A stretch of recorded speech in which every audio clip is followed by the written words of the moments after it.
Esta noite eu quero falar sobre um homem cego na Bíblia que teve um encontro com Jesus. Esta história está no 10º capítulo do Evangelho de Marcos, começando no versículo 46. E chegaram a Jericó. Quando Jesus saía de Jericó com seus discípulos e uma grande multidão, o cego Bartimeu, filho de Timeu, estava sentado à beira do caminho mendigando. E quando ouviu que era Jesus de Nazaré, começou a clamar e disse: Jesus, filho de Davi, tem misericórdia de mim. E muitos o repreenderam para que se calasse, mas ele clamava ainda mais alto: Filho de Davi, tem misericórdia de mim. Jesus parou e disse que o chamassem, e chamaram o cego, dizendo-lhe: Coragem, levanta-te, ele te chama. E ele, lançando de lado sua capa, levantou-se e foi até Jesus. Jesus lhe perguntou: O que queres que eu faça por ti? E o cego lhe disse: Senhor, que eu possa ver. Mas há muitas pessoas hoje que são exatamente como Bartimeu. Li outro dia que existem 42 milhões de pessoas no mundo que são cegas. As autoridades de saúde estimam que, de todas as causas, 500 mil de crianças ficam cegas de forma irreversível a cada ano ao redor do mundo. E isso é uma grande tragédia para muitas pessoas e países, e agências de saúde estão trabalhando para mudar essa situação. Entretanto, uma tragédia de proporção igual ou maior é a cegueira espiritual que as pessoas têm, porque a Bíblia diz que você possui 2 tipos de olhos.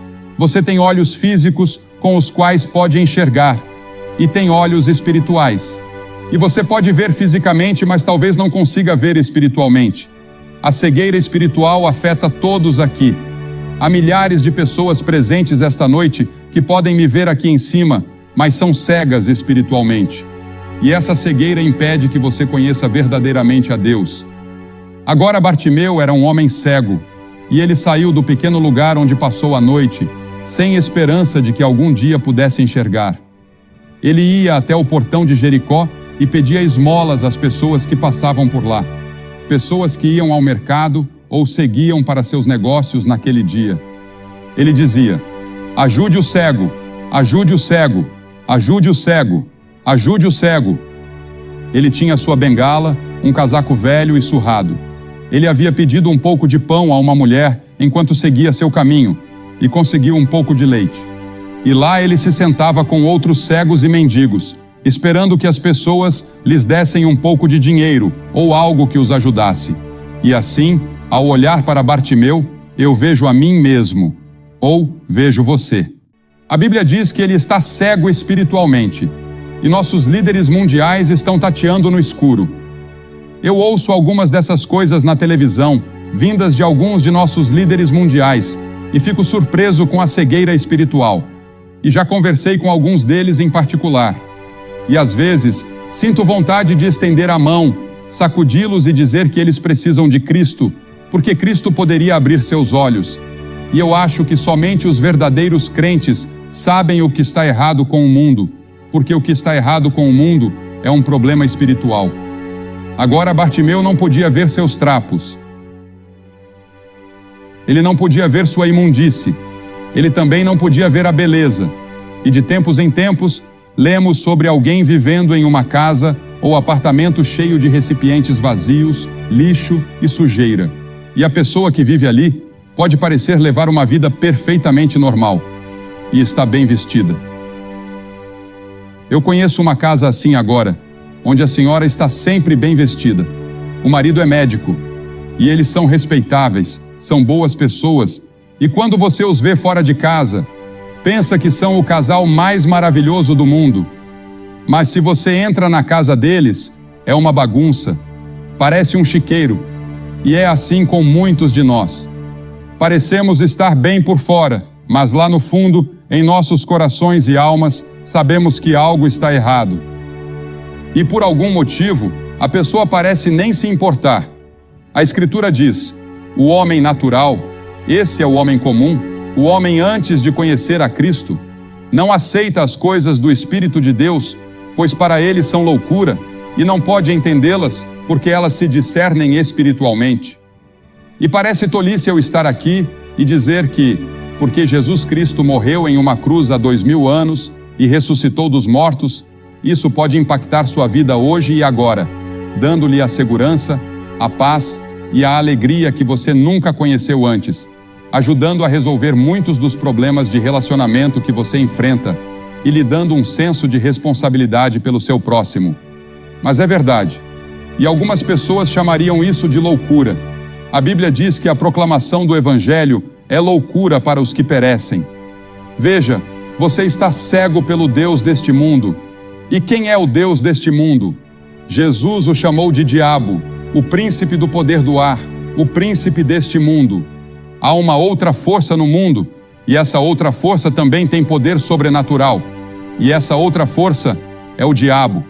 E há um conflito em andamento, o conflito das eras, entre as forças de Deus e as forças do diabo. Você pode perguntar, por que Deus permite isso? Essa é uma grande questão. É um mistério de onde o diabo veio. Agora, a Bíblia nos diz no capítulo 28 de Ezequiel e também no capítulo 14 de Isaías, onde temos uma pequena visão disso e encontramos outras imagens e vislumbres ao longo das Escrituras. Mas há um diabo. Agora, ele não governa no inferno. Ele nunca esteve no inferno. Ele está vivo. Ele se estabeleceu neste planeta. Agora, você pode chamar o mal do que quiser, mas todos sabemos que há mal no mundo, e todos sabemos que algo está errado, mas não sabemos exatamente o que. A Bíblia nos diz que por trás de tudo isso está o diabo. Você pode perguntar, mas por que Deus não mata o diabo e resolve tudo de uma vez? Bem, um dia Deus vai fazer exatamente isso. Ele não vai matá-lo, mas vai lançá-lo no lago de fogo. Mas esse dia ainda não chegou. Porém, o diabo já sofreu uma grande derrota. Houve uma grande vitória de Deus na cruz. A cruz parecia uma derrota para Deus, mas foi na verdade uma derrota para o diabo. E você e eu podemos participar da vitória que Cristo conquistou na cruz quando o conhecemos. Mas até lá, o Deus deste mundo cegou nossos olhos, então nossos olhos estão cegados sobrenaturalmente. E é por isso que apenas o Espírito Santo pode remover essas vendas que estão sobre seus olhos neste momento. Este homem não era apenas cego, ele também era pobre. E lemos sobre a pobreza no mundo hoje, e isso parte nossos corações. Muitos de nós estamos sofrendo esta noite de pobreza espiritual. Além de ser cego e pobre, ele também era indefeso. Bartimeu esperava morrer em sua cegueira. Ninguém poderia curar esse tipo de cegueira. Mas havia uma esperança para Bartimeu. Bartimeu tinha ouvido muitos rumores sobre esse estranho da Galileia, que andava pelo país, curando pessoas, ajudando pessoas e pregando para as pessoas. E ele ouviu a aproximação de uma grande multidão de pessoas. Seus ouvidos eram muito atentos, e ele conseguia ouvi-los. Ele ouvia as crianças, ouvia as pessoas conversando entre si, e ele perguntou, o que está acontecendo? O que está acontecendo? Ninguém lhe dizia. A multidão se aproximava cada vez mais, e ele agarrou a saia de um homem que passava por perto e disse, diga-me, quem está passando pela cidade? E esse estranho, cujo nome ninguém sabe, virou-se e disse, Jesus de Nazaré está passando. E Bartimeu pensou consigo mesmo, Jesus de Nazaré, eu já ouvi falar dele. Ouvi dizer que ele pode curar pessoas, que ele pode ajudar pessoas. Talvez ele possa me ajudar. Sabe, há apenas algumas vezes em nossas vidas em que Jesus de Nazaré passa por nós e temos uma oportunidade como temos esta noite de recebê-lo. Veja, as pessoas têm orado no Espírito Santo, que tem trabalhado, e muitas pessoas já receberam Cristo. E que hora e que momento para você vir. Esse estranho lhe deu a mensagem. Jesus de Nazaré está passando.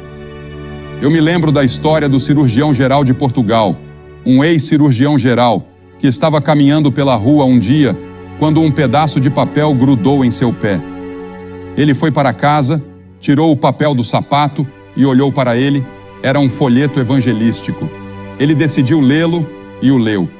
E para resumir a história, ele se converteu a Cristo e se tornou um grande líder cristão e um grande professor da Bíblia. Apenas um pequeno testemunho simples como esse. Deus pode usar todas essas coisas, e é por isso que devemos sempre ser fiéis em nosso testemunho, porque você nunca sabe quando aquela garçonete no restaurante ou aquela pessoa que você encontra no trabalho estarão observando sua vida, é claro, para ver se você vive de acordo com o que prega. Jesus tem passado por Hamilton. Jesus tem passado pela Ferradura Dourada. Ele pode estar passando pela sua casa. Ele pode estar passando pelo quarto que você ocupa em um hotel. Ele está passando por aqui no sul da cidade de Ontário. E em seu desespero, Bartimeu clamou com toda a sua força: Jesus, filho de Davi, tem misericórdia de mim, tem misericórdia de mim. E os outros mendigos disseram: cala a boca, os magistrados vão ouvir isso e vão nos prender. Mas ele continuou clamando. Essa era a sua única chance. Jesus estava ali e ele ia aproveitar. E os outros diziam: fique quieto, Bartimeu. Quem quer ouvir alguma coisa de um velho mendigo como você? Mas quanto mais o repreendiam, mais ele clamava. E quero que você note algumas coisas sobre isso. Primeiro, ele clamou pela coisa certa. Ele clamou por misericórdia. Ele precisava de outras coisas, mas o que ele mais precisava era de Cristo. Ele precisava de Deus. Tem misericórdia de mim, tu, filho de Davi, tem misericórdia de mim. Isso é o que todos nós precisamos esta noite, a misericórdia de Deus. Misericórdia. Quando eu estiver diante do tribunal de Cristo, não vou dizer: Senhor, eu quero justiça.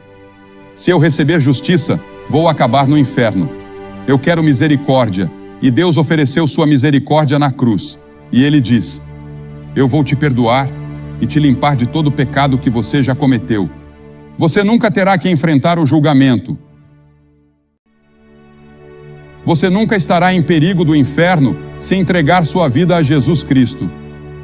Então, primeiro de tudo, você tem que dizer: eu sou um pecador.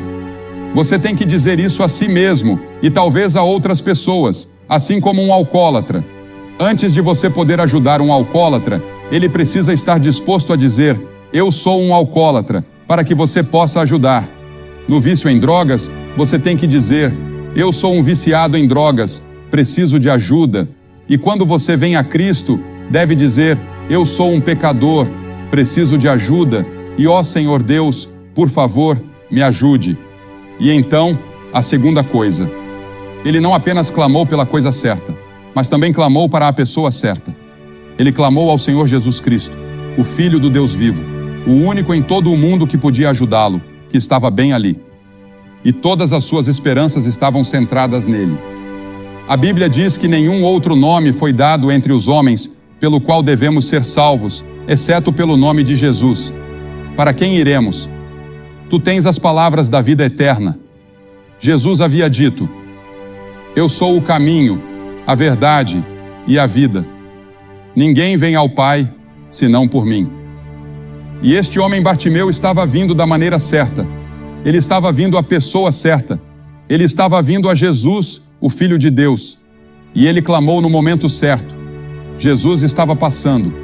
Suponha que ele tivesse esperado e dito: vou ver o que os escribas, os fariseus e os líderes religiosos têm a dizer sobre ele. Vou esperar até que ele venha a Jericó novamente. Jesus nunca mais voltou a Jericó. Ele pode nunca mais passar por aqui desta forma. Quando veremos algo assim em Hamilton novamente? Faz muito tempo desde que isso aconteceu. Muitas pessoas vieram e ouviram o Evangelho, e tantas pessoas trabalharam, oraram e creram, assim como fizeram aqui. E a igreja se uniu e cooperou como fizeram. E Deus tem falado, e muitas pessoas têm encontrado Cristo. E esta noite você pode encontrar Cristo. Agora, ele clamou naquele momento. A Bíblia diz: aquele que endurece o coração, sendo muitas vezes repreendido, será quebrantado de repente e sem remédio. Em outras palavras, quando você ouve o Evangelho e não faz nada a respeito, isso endurece um pouco mais o seu coração. O Espírito Santo de Deus continuará a falar com você, mas você não consegue ouvi-lo porque fica surdo. A Bíblia diz: Efraim está ligado aos seus ídolos, deixa-o. Chega um ponto, não sei onde ou quando, mas existe um ponto além do qual você pode chegar, onde seu coração está tão endurecido que mesmo que Deus continue falando, você não pode mais ouvir. Então venha agora, enquanto você tem uma oportunidade. O grande governador Félix tremeu quando Paulo estava falando com ele sobre o Evangelho e ele disse: Vai-te, Paulo, quando eu tiver uma ocasião mais conveniente, chamar-te-ei. Mas ele nunca teve uma ocasião mais conveniente. Aquele foi o seu momento, aquela foi a sua hora diante de Deus, e ele não aproveitou. A Bíblia diz: agora é o tempo aceitável, agora é o dia da salvação, não amanhã. Pode ser que nunca haja um amanhã para você. Este pode ser o seu momento. Aquele que endurece o pescoço, sendo muitas vezes repreendido, será quebrantado de repente. Observe como Jesus atendeu à sua necessidade. Havia uma grande multidão de pessoas, e hoje em dia pensamos em termos de grandes multidões. Há uma grande multidão aqui esta noite. Disseram-me que são 18.000 pessoas. E pensamos em termos de multidões. Pensamos em encher nossas igrejas, em encher um auditório ou ter uma grande multidão em um jogo. Pensamos em termos de multidões, mas é interessante que Jesus não só pregou para as multidões, mas os maiores sermões que acho que ele já pregou foram para indivíduos. Ele parou e ficou parado quando este homem cego o chamou. Uma grande multidão de líderes estava ao seu redor. Ele poderia ter dito: não tenho tempo, estou a caminho de Jerusalém para morrer pelos pecados do mundo. Mas ele parou em seu caminho para a cruz para ouvir o clamor deste mendigo. Ele parou de morrer na cruz para ouvir aquele ladrão dizer: lembra-te de mim quando entrares no teu reino. Ele parou quando uma mulher tocou em sua veste. E Jesus vai parar por você esta noite. Porque veja, ele vê você esta noite como se você fosse a única pessoa em todo o mundo. Ele não vê você como parte desta grande multidão. Ele vê você como você é. Ele conhece todos os seus pensamentos, todas as suas intenções e todas as lutas que estão acontecendo dentro de você. E a Bíblia diz que ele ama você e morreu por você. E se você fosse a única pessoa em todo o mundo, ele teria morrido por você. E Jesus não apenas parou, mas disse: chame-o. As Escrituras dizem em Lucas 19:10 que ele veio buscar e salvar o que se havia perdido. Você está perdido psicologicamente, espiritualmente está perdido. Você precisa de alguém que o encontre e coloque os braços ao seu redor. É isso que ele fará por você esta noite. E houve uma surpresa no rosto das pessoas da multidão ao verem aquele pobre velho cego, imundo e sujo sendo chamado. Pela primeira vez, eu suponho, alguém o chamou. Alguém jogou sua capa sobre ele. Alguém lhe deu sua bengala. Ele jogou os dois fora e correu até Jesus, prostrando-se diante dele. E então Jesus lhe fez uma pergunta estranha. Ele estava cego há todos aqueles anos, e Jesus perguntou: o que queres que eu te faça? Você consegue imaginar isso? O que queres que eu te faça? E ele respondeu: Senhor. E essa palavra Senhor significa que naquele momento ele havia recebido Cristo em seu coração. Meu próprio Senhor, que eu possa receber à minha vista. E eu acredito que ele estava falando não apenas sobre seus olhos físicos, mas também sobre seus olhos espirituais. Os cientistas acreditam que 33 milhões dos 42 milhões de pessoas cegas no mundo poderiam ser curadas ou sua cegueira poderia ter sido evitada. A cegueira espiritual, no entanto, não pode ser evitada. Ela é causada pelo pecado e todos nós a temos, mas ela pode ser curada pelo Senhor Jesus Cristo. Ele abrirá seus olhos e ele pode abrir seus olhos esta noite. Qual é a sua necessidade? O que você quer que Cristo faça por você esta noite? O que você quer que eu faça? Ele perguntou.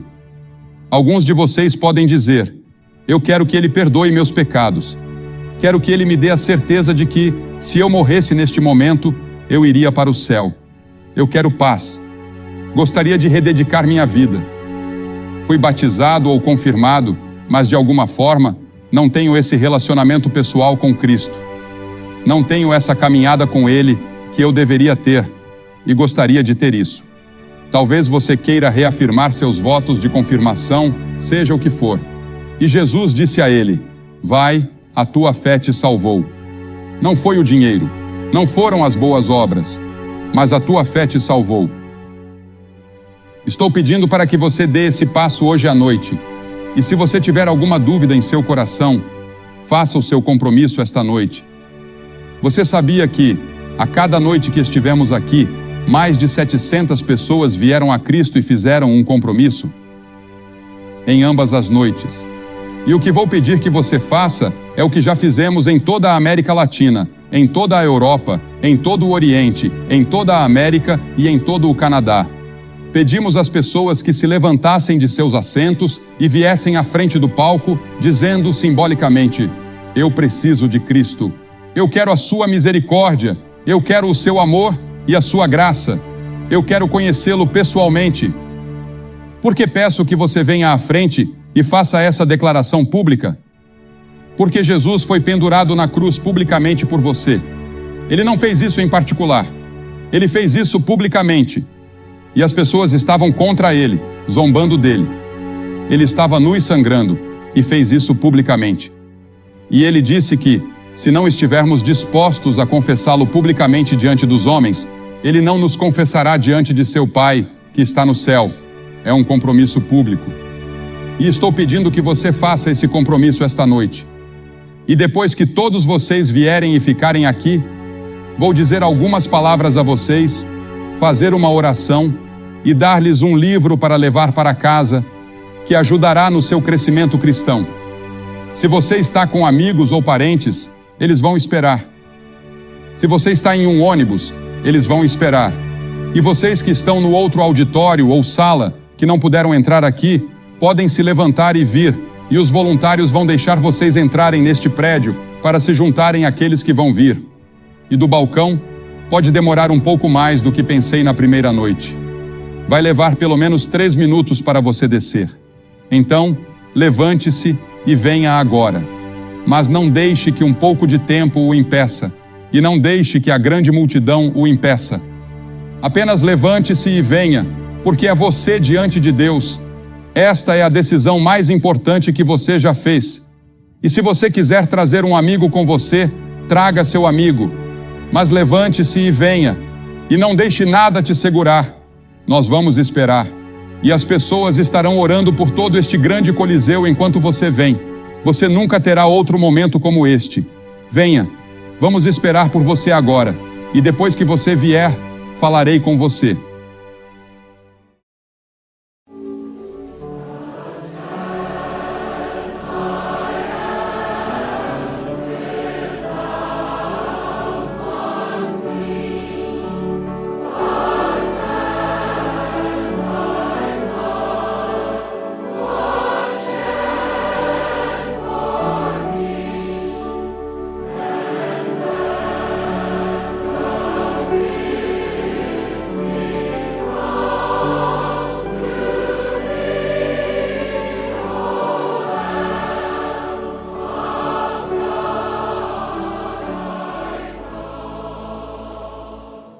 Você que está assistindo pela televisão, Deus tem falado poderosamente a centenas de pessoas, e centenas já vieram e ainda estão vindo. E você pode fazer esse compromisso onde quer que esteja e dizer sim a Jesus Cristo. Ele entrará em seu coração, Ele perdoará seus pecados. Ele pode fazer de você uma nova pessoa. Você pode ter uma transformação agora mesmo em sua vida. Entregue sua vida a Ele. E se você quiser, pegue o telefone e ligue para o número que você vê na tela. Há pessoas esperando para falar com você. Se você ouvir um sinal de ocupado, ligue novamente alguns minutos depois e você conseguirá falar, pois há centenas de linhas disponíveis. E não se esqueça de ir à igreja no próximo fim de semana.